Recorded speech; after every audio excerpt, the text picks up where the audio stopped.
Los libros indígenas son manuscritos realizados sobre un soporte flexible que contienen elementos de alguno de los sistemas de escritura nativa y desde el siglo pasado se han denominado con el nombre de códices. La palabra códice viene del término en latín codex, que significa libro manuscrito.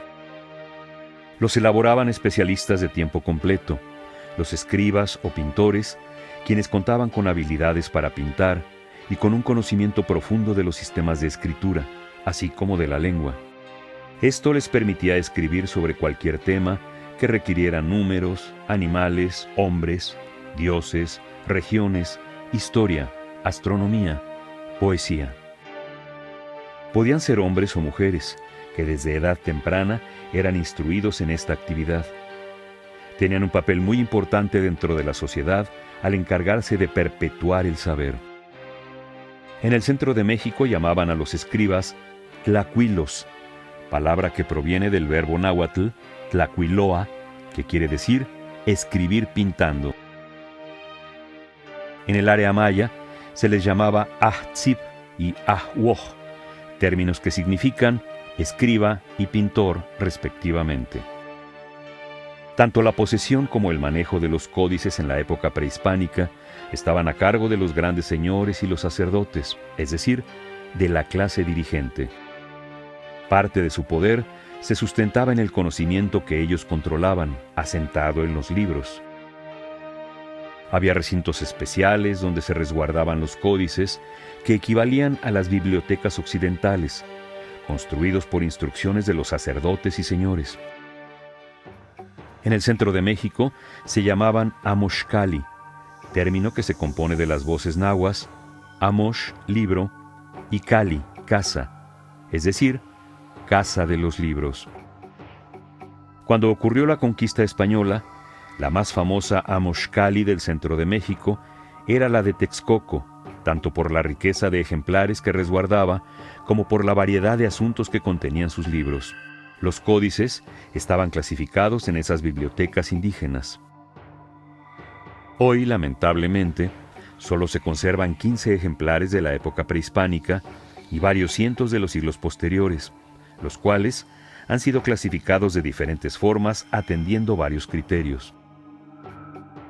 Por temporalidad, prehispánicos y coloniales. Por región de origen, mexicas, mixteca, Puebla, mixtecos y mayas. Por su formato, biombo, rollo, lámina, libro.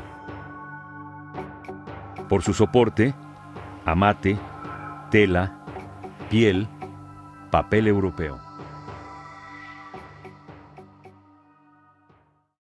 Los códices fueron hechos en diversos soportes según la temporalidad.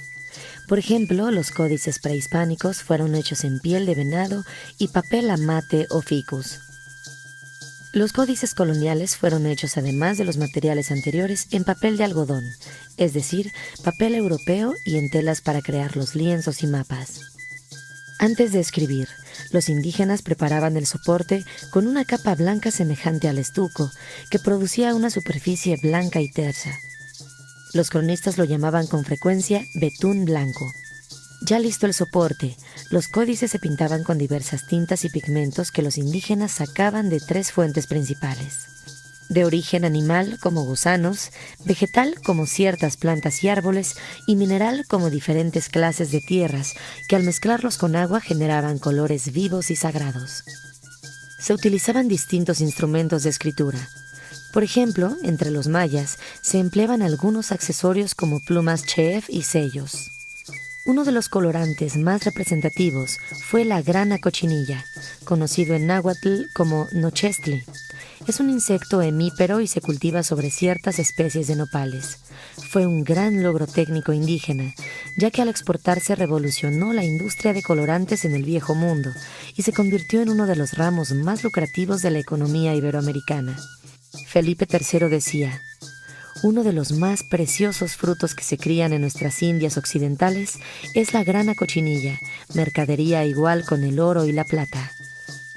Otro color característico fue el azul maya, llamado así porque en un inicio se pensó que era un color solo utilizado en la zona maya, pero fue usado en muchas partes de Mesoamérica y por ello también se le llama azul mesoamericano o azul turquesa.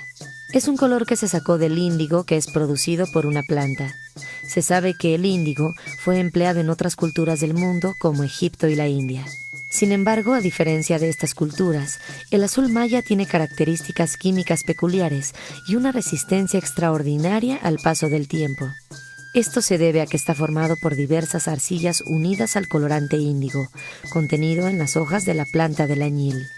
Las técnicas indígenas y europeas de manufactura también se plasmaron al mismo tiempo, por ejemplo, en el Códice Badiano, que fue hecho sobre papel de algodón y tiene tintas europeas, por eso se ve café, pues se oxida el hierro de los pigmentos, e indígenas como achiote, azul maya y grana cochinilla. Los distintos códices se leían de diferentes maneras, de acuerdo con la tradición de escritura a la que pertenecían, el contenido y el formato. Algunos códices, dicen los cronistas, se leían colocándolos en el piso encima de unos petates. Una vez colocados en esa posición, el escriba, el lector y los oyentes se situaban alrededor del manuscrito, quedando a la vista toda la información en él contenida. Los códices del centro de México se leían de izquierda a derecha y desplegándolos todos para su fácil lectura. Los códices mayas tienen un tamaño y un contenido semejante a nuestros libros y se leían en secciones una independiente de otra. Los glifos por columnas dobles de izquierda a derecha y de arriba a abajo.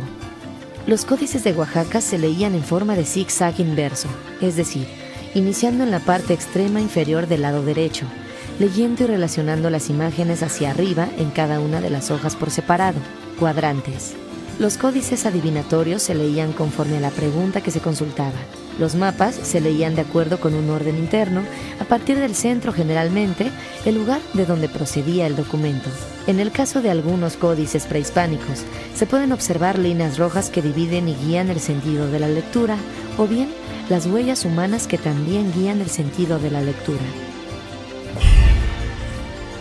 En cambio, los códices coloniales se fueron transformando poco a poco hasta que estas líneas fueron desapareciendo y la lectura fue adquiriendo las características de lectura de libros europeos tal y como los conocemos ahora.